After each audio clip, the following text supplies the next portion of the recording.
What's going on, guys? Welcome back to a brand new episode. Coach Joe here with Heartletics.com.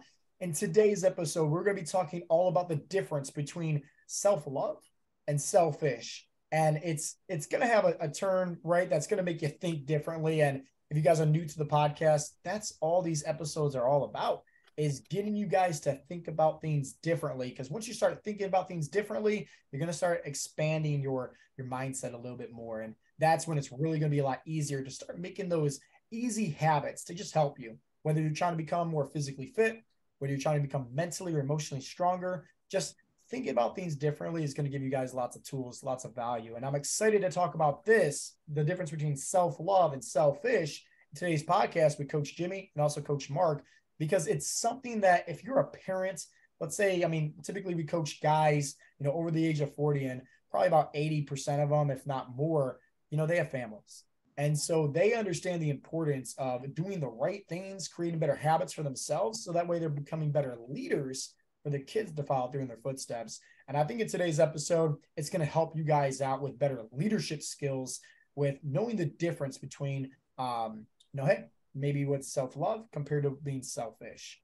And for starters, Mark, let's talk about, selfish first off, right? We'll get to self-love here in a little bit, but let's talk about being selfish, man. What would you like to, share? Yeah, I think, people think of, selfish versus self-love. They think, selfish means, not helping anyone else. And yeah, if you are truly selfish, right, in the negative sense of that word, then you're excluding others. But, I think true self-love generates positivity. Whereas, if you are like actually doing something for others out of generosity, as opposed to out of the guilt of just not wanting to, say no, right? That's a big difference. And self-love leads to positivity, confidence, and actually helping others. You're setting a positive example, whereas selfishness is the opposite of that. You're excluding others. So if you have respect for yourself, that's going to lead to respect for others. If you have love for yourself, that's going to help you love and appreciate others. Also, selfishness, you're doing things, just for your own benefit. But with something like self-love, right, it helps you pursue your passions if you take that time for yourself. And if you invest in your passions, you're going to be setting examples, providing value to others. So, if you can do that, you're going to thrive, and you're going to be kind of like the lighthouse to others, because they're going to see what it's like to pursue your passion, and B, whatever it is that you're passionate about, you're going to be sharing that info. Aristotle had said, that he believed one must not merely love oneself, but love oneself most of all. And that's because he believed that self-love was a prerequisite to being able to help others. So, selfishness, you're looking at excluding others. You're looking at, just the value of yourself. But taking care of yourself in a self-love way means that you're actually preparing yourself and training yourself to be the person who's capable of helping others. I love that. I'm definitely going to rename the podcast episode, because you mentioned about a lighthouse. As soon as you said that, I wrote that down. And I want everybody to know like what a lighthouse is, right? What a lighthouse is used for. And like, think about it. Ships, right? Boats, they can't see. Maybe there's fog, maybe it's a storm, they can't see. What is that lighthouse? Well, hey, it's leading the path, right? It's providing clarity on where they're going to be going for a safe, right, duration and distance and whatnot, right? I think us as men, honestly, father figures, we need to learn how to become a lighthouse. And what does that mean? It's like, hey, put it in terms of a storm, okay? Our little ones, right, are the boats, right, little sailboats, right, not, and they've got this big storm. Maybe it's just the waters are, brewing and whatnot, and we can't really see, and, they're scared. Think about it, your kid's scared. But during the midst of that storm, you're still taking that, right? It's not like all of a sudden the storm's only on the water. It's like, no, like you're taking a beating too. You're that lighthouse. But what is the lighthouse doing? It's providing the clarity about where they need to go for safety, right? About where they need to go in the direction to, helping them become the best version of themselves. And I think so many as times is just like, I don't know, maybe us as adults that we forget that, yeah, we have to be that lighthouse. But at the same time, what happens when we never change our batteries? What happens when we never light that initial, spotlight that's inside the lighthouse? We can't lead the way, right? We can't guide our kids down that path. Mark, this is going to be like a whole nother podcast that we need to talk about because this is great. That one word, lighthouse, love it. The image that always comes to me when I think of being a lighthouse is fog, right? So you've got like that cloudiness, that uncertainty of where to go, what to do, how to pursue what it is you're looking for. And the lighthouse just kind of cuts that beam of light through the fog that you could follow. Yeah. Well, I'll put it to like this, right? Not to like, say like we're the best coaching program in the world, but think about it. We're kind of we are. We are. Sure. Hey, we definitely are. But what it is like we're that lighthouse for guys. I mean, how many times, right? You guys both do qualification calls and we see the applications. Oh, I've tried cutting out carbs, I've tried Atkins, Weight Watchers, keto, constantly running, fasting, yada, yada, yada. And it's because there's so much fog out there, right? Like, hey, this internet guru is saying this. This guy that looks good with his shirt off is saying this. This person on Facebook that says they're amazing at losing weight because they cut out carbs are saying this. And sometimes Heartletics is that lighthouse where it's let's just clear out all the fog and say like, bro, just eat more protein and get your steps in and just that's it, right? Very simple. Jimmy, what do you want to share about when it comes to selfish? Yeah. So I want to talk about it in a different kind of way. Some people may not like hearing this. It may piss you off, actually. I love it. Yes. Piss us off. Let's go. Oh. But it's something that you need to hear and, you need to wake up because, I had to wake up too. Yeah. So when you think it's selfish, most people think, okay, well, I'm not selfish because I'm going to work every day. I'm providing for my family, or I'm sharing my last piece of pizza with someone else. I'm not selfish. But think about it this way. Let's say you go to work every day, you provide for your family, but then you come home and your mindset is, this is my time. I'm going to sit down. I'm going to watch TV. My kids are going to ask me to play, but, it's my time. You may not think that's being selfish, but think about it. Is it being selfish? You're not spending the time with your kids. You're not cultivating them. You're not, leading them. You're doing what's making you comfortable. Is it hard when you get home from work and you're tired to go play with your kid? Do you want to do it? No. But is it the right thing to do? Is it the best thing for your kid? Yes. So by not doing that, you're being selfish. Or look at it a different way. If you're unhealthy, if you can't play with your kids because you're too fat or, you can't breathe or you're sick or your knees hurt or your back hurts, why? That's an excuse. Are you doing anything? Are you making yourself healthier? Are you thinking about what this is doing to the people around you? That's being selfish. And, I think if you think about it, when you want to stay in your comfort zone, you're doing that for yourself. It's not comfortable doing a lot of things, but the only way to grow and to be better and to help people and just be a better person is to get uncomfortable, to have hard conversations. For an example, sometimes you may think you're doing the right thing by telling somebody a lie because you don't want to hurt their feelings. But is that really, are you doing that for them or are you doing it for yourself? Because you don't want the reaction from them. You don't want the confrontation. You have to think about things like that. Are you really doing this for somebody or are you doing it to stay in your comfort zone? And I just feel like I'll be the first to admit all those things were things I had done, used to do, and it was being selfish. I was being selfish. Taking care of yourself, thinking about what makes you a good person, what makes you feel good. You don't need recognition for things. Just what makes you feel good? What makes somebody else feel good? Are you doing things to lead and make an atmosphere for people to thrive in and grow in? Those things, I think are self-love, and um, just get uncomfortable. Just don't get out of your comfort zone. Staying in your comfort zone does nothing but keep you in the same place. It's no good for anybody else, and you just die a little bit every day. Yeah, you hit the nail on the head with that last part. You literally die a little bit every day. And I like to tell guys, like, hey, as soon as you're born, you're literally dying, right? Like, no one's going to live forever. But yet, when guys are selfish and they're living inside their comfort zone, they think so.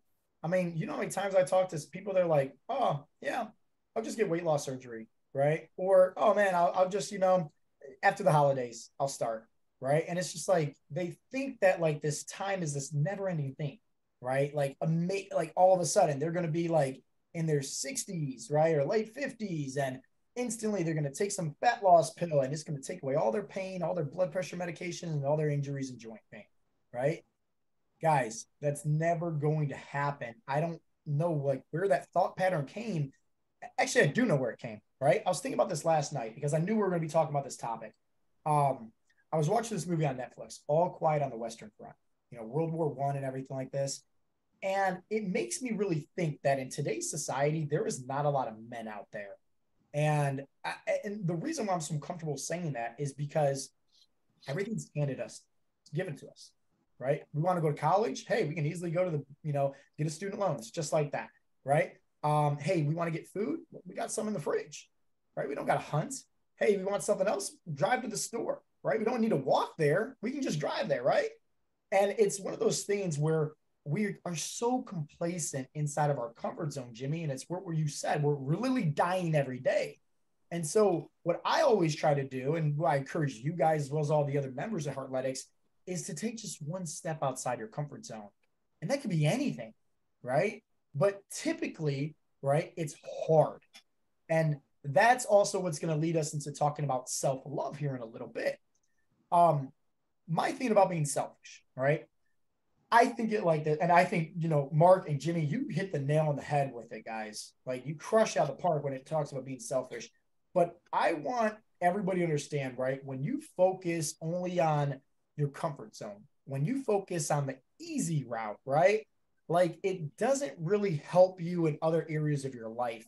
And typically when you're not focusing on becoming the best version of yourself, how can you really raise up a family? How can you really raise up these kids? I hear it from all the time. Joe, I can't afford your coaching program. I work all these jobs, right? I got no time on my hands. Well, good, right? Like make it even harder for yourself because where you're at right now with, type 2 diabetes, being 50 pounds overweight, right? Lacking energy to play with your kids.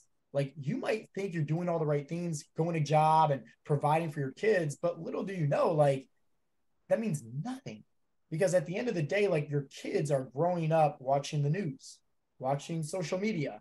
And realistically, what's happening is if you're not raising your kids, somebody else is.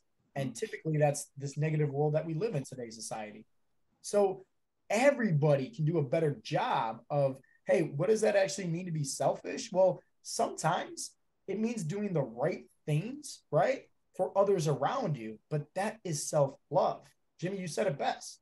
Tired. Hey, I work 2 jobs, sit on the couch, watch the Netflix, drink a beer. Like that's selfish. Okay. Because that doesn't benefit anybody else around them. Now let's talk about, some more positivity to this now. Let's put a switch on it and really help motivate guys to become and focus more on self-love. Mark, talk about that, brother. Yeah. So, I mean, I want to kind of take it back to my own journey. If I think back, right, pre-Heartletics, pre the changes that I made, one of the main motivators for looking for change was just the lethargy, the lack of spark. I just felt listless. Yeah. And it's funny because, looking back, I realized that staying that way was selfish. Even though it's not taking care of myself, right, which is self-love, it was selfish because I was leaving myself depleted of energy, depleted of joy, depleted of, oomph, so to speak. So that was reflected on my family. I didn't have the drive to do the right thing for them because I just was exhausted, and I went from chair to couch to chair to couch. So yeah, that's selfish. That's selfish in the sense that you're not developing yourself to be able to help others. And then I said, how do I do self-love? What do I do to break out of this cycle? And so, I found Heartletics, right? And now I'm a completely different person, but yes, I'm a completely different person for myself, which is fantastic. I feel a million times better. I have pride in myself. I have physical energy, mental energy, and that's awesome. But it also means that now I'm capable of doing things for my family, and doing them without the exhaustion and the fatigue and the mental drained feeling that I had. I'm giving out of joy and out of love. And that's the way I want to be, So, you have to kind of weigh, these things out. Like, it's very easy, like Jimmy was saying, to continue what you're doing. Even though you don't feel the way you want to feel, it's so much easier to just continue that momentum. But the rewards from breaking that cycle are so great. And that breaking that cycle is essentially self-love. That's what it is. I mean, that's really what it all boils down to, is saying, hey, I've got to do something to better myself. I've got to do something to better myself physically. I've got to do something to better myself mentally. And I'm going to invest in me. And by doing that investment in me, the dividends that it yields are going to help me and those around me. So, it's an investment, not just in you, but in your family. Bro, 100%, 100%. There's always going to be two types of hard, right? And so you kind of realize, Mark, within your own story, hey, where you were going from couch to, chair and just sedentary life. And, you want to make a change for your family's sake because you weren't being the best leader that you could be because you weren't focusing on yourself. That's hard, right? And now another form of hard is saying, okay, hey, I know I got to make a change. What could I do? Right. I'm sure that wasn't the easiest thing, like reaching out to me for the first time and saying, hey, like, what is this all about? Like, can you help me out? Obviously going through applying, right? Giving me your money, right? Making this transformation. There were some hard points where you had to probably talk to Jen, right? Talk things over, sit back and think like, hey, is this right? Is this actually the coaching program for me? Like, can they actually help me? It's going to be a scam, take all my money, right? Like, what's going on here? So in that approach, you made a great decision, right? Because that was a hard decision, but it was a smart decision. Other people, though, they might think like, hey, I know I got to do something, right? I can't just sit on the couch all day, sit on the chair all day. I got to do something, but then they still make it harder for themselves, which is like maybe, the things that we just talked about, cut out carbs, fasting, running, right? Yada, yada, yada. List goes on, where then they start realizing here that because they were doing something hard, which isn't really sustainable on the end, when eventually life throws them a curveball, they get, thrown off the wagon, they regain all that right back, go back to their old ways. Mentally, they tell themselves, well, hey, I tried that for me. It didn't work out for me, right? And they kind of put themselves up on this like, hey, already tried that, didn't work, right? Lesson learned. And then they kind of put themselves as, I can never be successful. And I just want to encourage everybody out there. There's always a chance, always. Whether you're in your 20s, 30s, 40s, 50s, 60s, 70s, 80s, it's always one decision away from a completely different life. Jimmy, self-love, brother. Let's give it to them. Yeah, absolutely. So self-love, let me just tell you a little, like Mark, I'll take it back a little. Most of my adult life, I should say, I, did not love myself. I didn't even know that, but looking back, I reflect and I see all throughout this, there's a timeline here, and I look at it. I tried so many things to lose weight and to change, and there would be things where I would be having success, and then I would sabotage myself, and time after time after time, sabotage. And, I just never thought I was good enough. I didn't think I deserved that. Now, the reason for that, I don't know. I think just in my own head, you start things happen, negative things happen, and you just start thinking, this is what I am. This is what I deserve, you know? Yeah. And that was just how it was. And that you know, I got married, had kids, and, you know, things progressed and progressed. I kept going like that, and it was not good. And it was being selfish and, you know, not looking at it, the big picture, focusing on myself, but in a negative way. And then I joined Heartletics. I found Heartletics. I felt good about it. I started losing weight. And Coach Joe, I'm sure you remember this conversation I had with you. We've talked about it many times, but we talked about the second part of it, not the first part of it.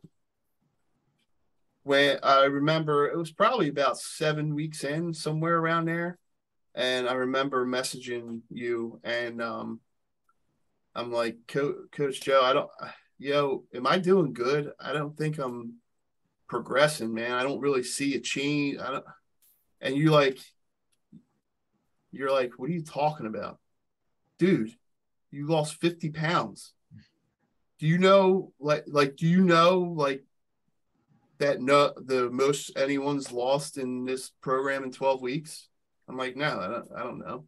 Like 55 pounds. Mm-hmm. And you lost 50 pounds. What do you like? You're doing great. You're doing it. And something just like clicked with me there.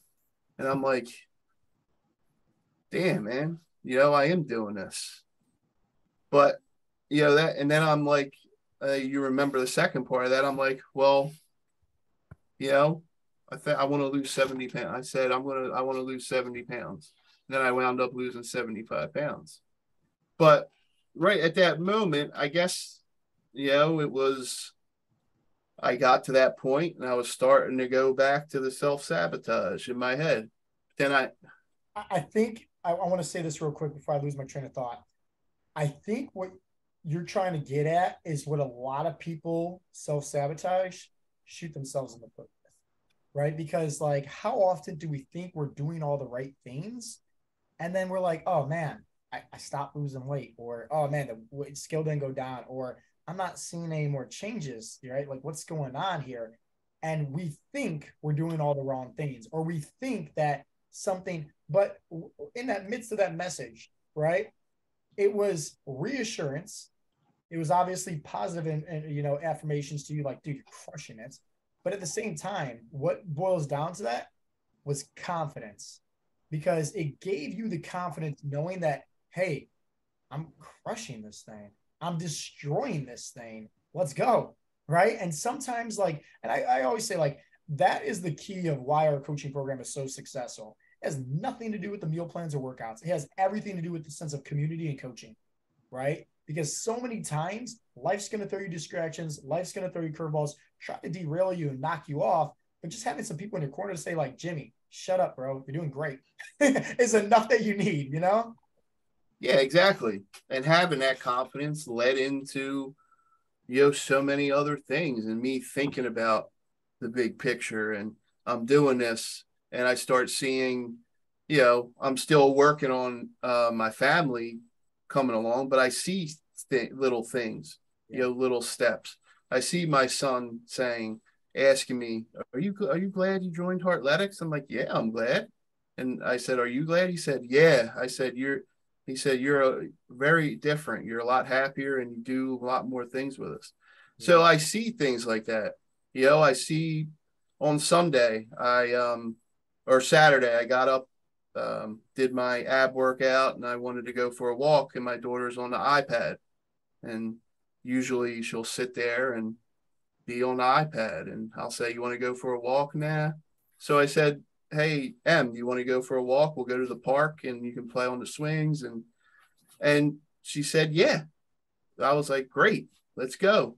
We go to the park. We're on the swings. We go around. They have around the track, they have like stations with little exercises to do. And she's, you know, we're just playing around, running and sprinting. She's chasing me. It was just great. You know, it felt so good instead of sitting there watching the TV and her on the iPad. And like, what kind of bond am I forming with my kid? How old is she? She's 8. I love that. I love that. Because think about it, you're getting her off the tablet, off the TV and everything like that.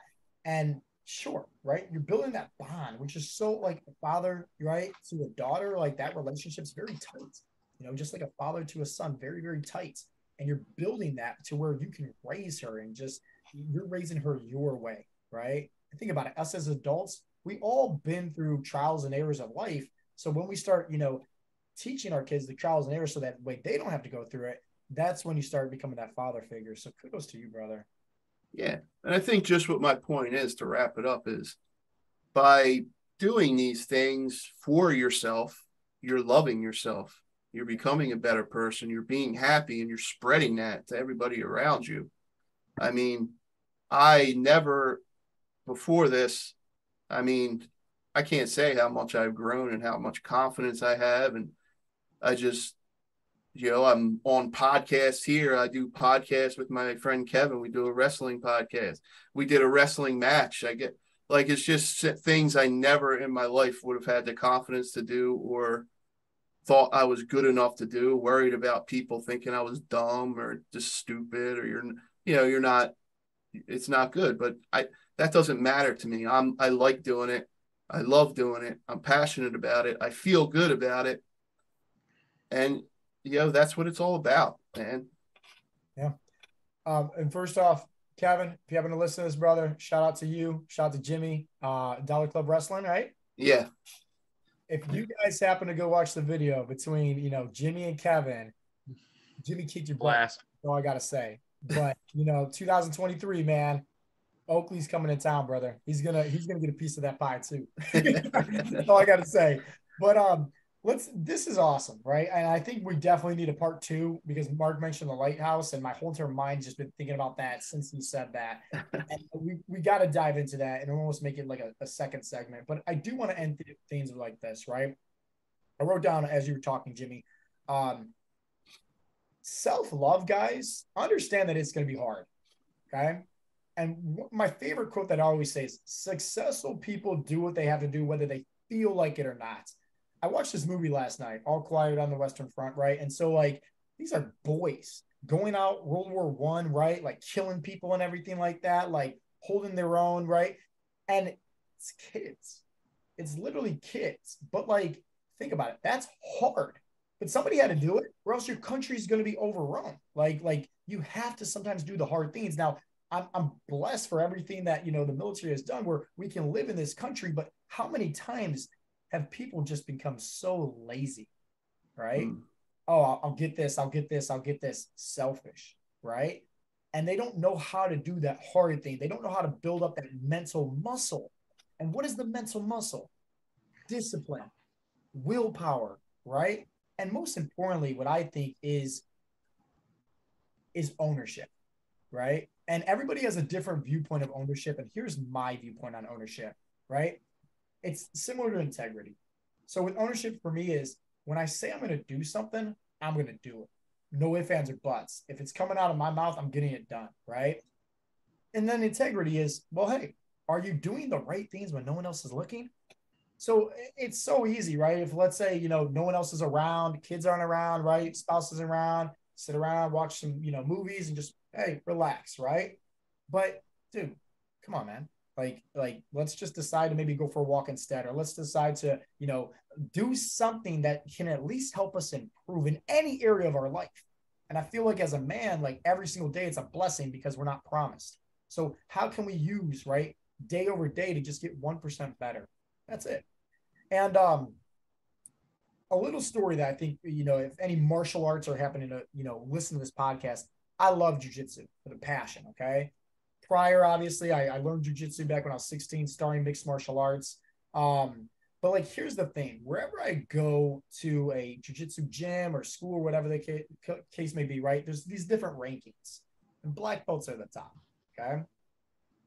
I always say it like this: in that controlled environment, a black belt is never going to kill. You don't hear about gyms, right? People killing each other at the gym.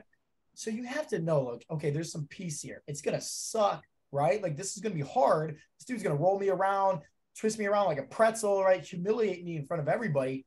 But think about this, right? if let's say week over week, I'm rolling with all the black belts, not the white belts, not the blue belts, right? Not the purple belts, just the black belts, right? And as much as I suck, right, compared to them, the learning curve, the speed, the duration of time where you learn things. And that's why I always say, like, choose your mentors, choose your coaches wisely, because you're getting that time back to where if let's say somebody, right, trained 2 years with jujitsu and they only rolled around with white belts compared to somebody that trained, let's say 6 months and they only rolled around with black belts, best believe, right, that individual is going to be way more better. Trial and error, experience, right? And so sometimes that's hard.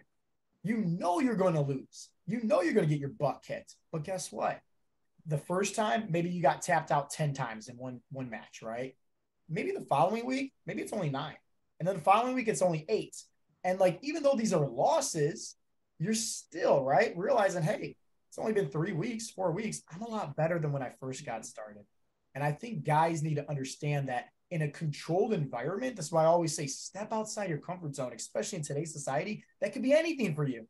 That could be calling up your mom, right? That could be calling up a loved one that you haven't talked to and just saying like, hey, it's been a while. I just want to say I love you. Like, how's everything going? Right? Hard things to do like that. That could be anything, right? But typically in a controlled environment, when you decide to do the hard things, you build up that sense of confidence after you see that progression that you are progressing. And so to me, self-love is choosing to do the hard things, whether you feel like it or not, because that's going to build up character. That's going to build up credibility. That's going to also build up discipline, but most importantly, the right mindset. Because when you, and this is why I love talking about fat loss so much, because in the beginning, it's always hard for somebody to do. But then what happens? They start losing weight. They start creating better habits. They look back, 6 months down the road, and they're a completely different person. Why? Because they decide each and every day to do the hard things, right? It's not fun tracking our macros. It's not fun working out, right? But at the end of the day, like, we're doing it because we're building up that discipline to where eventually, right, it's not as hard in the beginning. It's actually a lot easier, and we actually look forward to it. Mark, shout out to you, brother. Remember that one time where you're like, man, I forget the age that you said, but you're like, I never in a million years would have thought, right? I'm looking forward to getting off to work, right? Getting off so I can go work out, right? So it's one of those things, guys, where when you choose to do the hard things, which is really self-love, it makes your life a lot easier down the road in the end. But to wrap around everything as we put things to close, it doesn't just make your life easier, it makes your family's life easier. Because when you focus on you becoming the best version of yourself, you're raising everybody up along the way as well. Guys, this has been a really good one. And we're definitely going to, come back to a part 2 to this. Talk about the lighthouse. Mark, that was golden. But I hope that you guys got some value. And all I ask in return is that if you did, if Jimmy, Mark, or myself said something that resonated with you, don't be afraid to share this, with somebody that might need it the most right now in their life. Because maybe they don't feel like they have the community, the support, and maybe yourself, you feel like you don't have the love and support behind you, but you want to decide to do the hard things. And that's great, right? Kudos to you, because it's only going to make your life a lot easier in the end. And realize this, you always have a family with Heartletics. You go to heartletics.com, learn a little bit more about what we have to offer, and see maybe if, coaching or the right community is going to be a good fit for you. But other than that, we'll definitely talk to you guys in the next episode. This has been Coach Joe, Coach Jimmy, Coach Mark with Heartletics.com. And as always, peace out, Girl Scouts.